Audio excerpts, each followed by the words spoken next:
using IQ to predict your child's success are for morons. And here are the 9 reasons why that using IQ for using that as a baseline to think and predict your kid's success is the dumbest thing possible. You can look at many examples of every other successful entrepreneurs and every other model you look up to. They might not have high IQ and they've done really well in their life. So here are 9 things that a lot of other people suggest and millionaires suggest and entrepreneurs suggest that CNBC has reviewed that how you should train children differently to make them think differently and think outside the box. Because every person has a specific type of problem that needs to be tackled. There's always a solution for it. Is whether or not you like to look, not be a person sitting inside a well, looking out from a well, and actually come out in the open and see what other opportunities there are. So let's go down the list out of 9 things. So the first one is fight the factors that discourage kids, which is, personally, I agree. So first one they mentioned, fatigue. Yes, when you get really tired, a lot of people do a lot of things. For example, a lot of people go all to work every day. A lot of people editing this video, they become really tired. Anxiety, some people get really anxious. And when you get really anxious, then you got to find a way to calm them down. Make them feel the pressure, but at the same time not give them too much pressure. So they say pressure can succeed and cause overwhelming feelings. So you should express to your child that your love is not contingent on their success. I completely agree with them. This is a really interesting article. Going down the third one, for the first one they mentioned, identity is solely based on fast achievements. Meaning, this one's really interesting because I've never seen this before. So instill a growth mindset so your child understands that success is not fixed. This, a lot of people should practice, especially in schools, that failure is not, the end of the world. It's something for you to improve, which, as I mentioned in previous videos, why colleges don't do so well, or schools don't do so well, or why people come to schools don't do so well, because it's the mindset instilled into them and habits. Go down, still on the first one, and fourth subtopic of it is learning expectations that don't match abilities. So set expectations just slightly above your child's skill level. That's true. If you give out a problem that's too difficult, most likely they will not do it. If they will not do it, then you literally put out a task and achieve literally nothing. You put out small little steps, and you take that small little step each time, and you see bigger and bigger growth. Like I mentioned in previous videos, it's really simple. It's so simple in starting a business that people don't believe it. Small steps equal to big success in the future. Going down to number 2. Teach that mistakes are growth opportunities. I mentioned this in many other videos that, for example, I wish that teachers, when they gave out tests, if you fail on the test, then why are you not allowed to retake that test? If you're allowed to retake that test and get a passing grade, then people might try harder. Maybe they might try harder to take that test a second time. Give them a second chance of opportunity. And if you lose that opportunity, then that's up to them. But in real life, there's always a second opportunity. Going down to number 3, chunk task. Exactly what it says from this article, chunk task. So based on what it's saying, it says teach your kids on dividing big tasks to smaller tasks. Exactly what the first one I mentioned under the subcategories. So meaning anything that's really difficult, split it up. For example, if you find something to do really difficult, for example, let's say video editing. First time you do it, you don't know what you're doing. The best thing to do is break up the task. Look up videos online, how to do it, for example. Look up any other YouTuber. Then try out small things. Like first start cutting in a video, and next start stitching it together, next start adding music, and you build up the skills from there. It takes time. Time and persistence. That's the best way to do it. So this can apply to also studying. If you're studying for a test, how do people study for a test? Like some people said they're naturally gifted. Yeah, they look at one day and they memorize it, but that's them. How about you? You gotta find whatever works for yourself. And whatever works for yourself, you gotta basically enact on it. And at the end, it's basically habits. Habits for you to continue working on. And in this case, making a really difficult problem into easy and smaller steps and easier to digest, that's the way to go. Going down to number 4, celebrate small wins. This is actually one that almost no one enact, and including myself, that I wouldn't even do it either because I never even thought about it. Because let's face it, a lot of people celebrating small wins, most of the time people don't consider small wins even worth it, or how to even tell the small wins. For example, you land your first job. And when people celebrate, most people's like, yeah, you finally got a job. Now you can finally get out of the house and touch some grass. Then most of the time won't celebrate, which in theory, what they say, it's really correct. It makes them feel happy, makes them feel motivated that you took a small step of success. Then they might try to replicate that because of that dopamine that's coming in instead of getting copamine. So going down to number 5 is stretch their focus. Meaning is they want parents to measure their child's attention span. So for example, like today's an age, multimedia and big sources of media always try to drag away your attention. Like for example, if you're watching this video, you click away, you're losing attention. If you don't click the like button, subscribe button down below, and the bell icon down below, I'm already taking away attention from this current video. But in that case is find how much of your attention span is your child is having.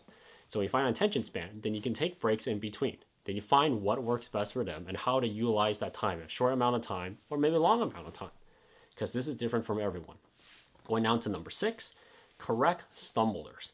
So this one is pretty interesting. So they say that when kids give up, it might be because they can't see their way out of a challenge. And they say start by acknowledging their frustration, express that it's a normal feeling by trying to do a breathing exercise or take a break. That is correct. There are a lot of times that the people suffer a lot of failures, and it's very difficult. When you fail that many times and you don't succeed, it is extremely difficult. And I can feel it. Think about it. A lot of people work in a dead-end job, or they go to school, they take a test, they study really hard, they fail, and you got no one to support them. It's really heartbreaking at times. And a lot of people do not have that stability or backup or someone to comfort them. It actually helps a lot. So, for example, myself, I never had that in school. I had never people to come back me up. I'm pretty sure you too. If you're watching this video, watching up to now, I'm pretty sure you didn't have that either. But if you did have that, you're really lucky. And if you're a parent, you're watching this, or maybe a future parent, remember this: that if you want like your child to be successful, help them out a bit. Basically, give them a bag, tell them to take a breather. Like even when a problem's too hard, you don't understand yourself, tell them to take a step back, take a couple breaks, come back and look at it and attack it from a different angle. That's the best way to do it. So going down to number 7, praise effort. This is the one that, same thing as the previous one, as number 5, that a lot of people don't practice, praising effort. So this is based by, they took a study from Stanford psychologist, Carol Dweck. Discovered that when kids are praised for their intelligence, you are so smart, they are less likely to persevere. So this is pretty interesting. This is probably taking data from a lot of people. So if you tell people they're really good at something, and most of the time, if they don't have a challenge, they don't improve. And there's a lot of stories that people say that, hey, you're so good, you don't have to try anymore. And most of the time, they don't try. They get passed by someone underling. For example, you can use car companies. For example, BMW, Mercedes, they're top of their game for their sport class sedans.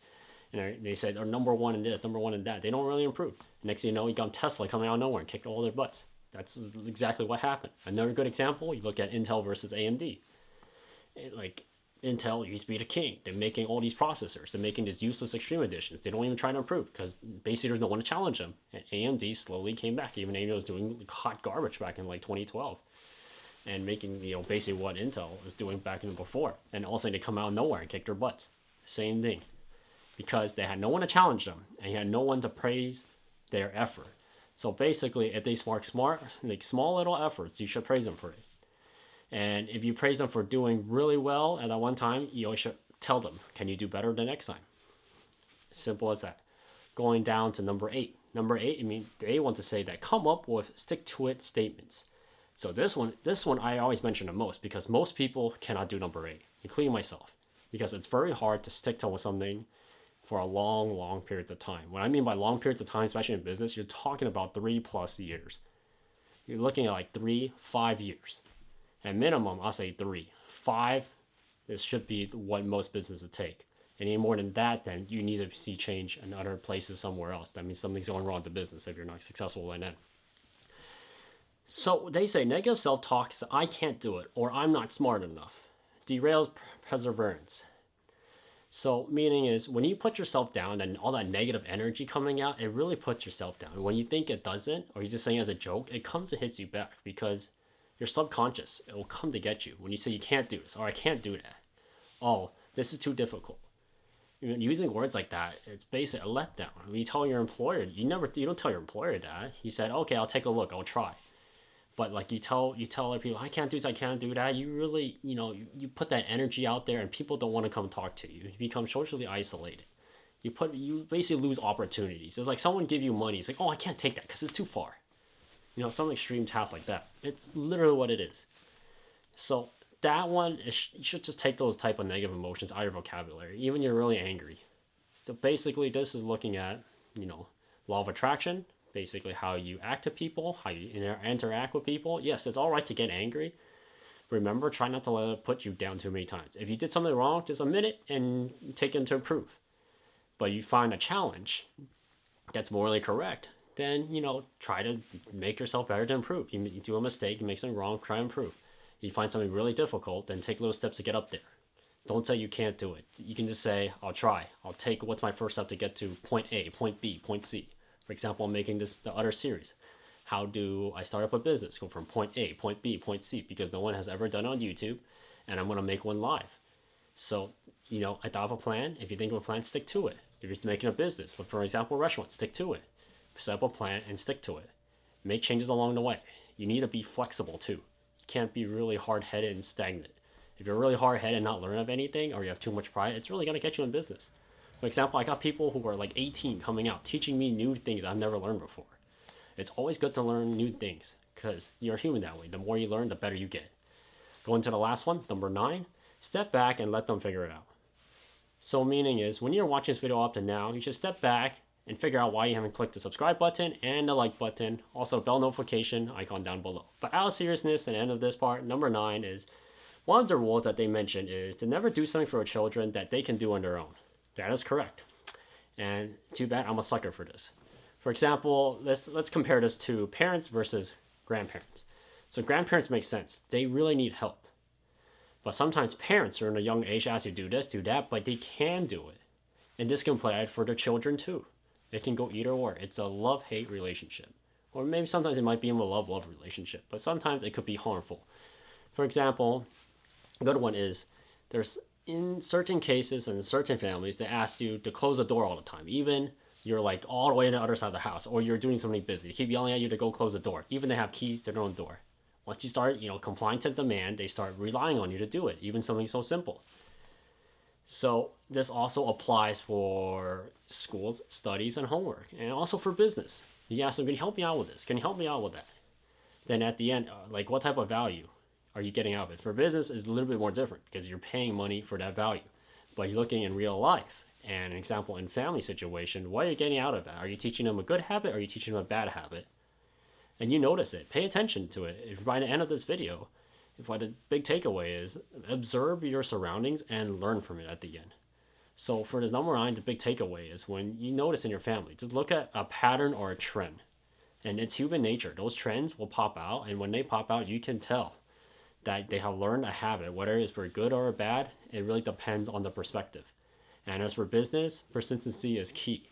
And having a good mindset on all these habits mentioned in this current video, it's a good way for you to succeed. Because everything requires sacrifice, self-sacrifice, self-perseverance, and some type of hardship to get to where you are and where you want to be in the next level. That's it for the video. Hope you guys enjoyed it. So I'll see you guys next time. Peace.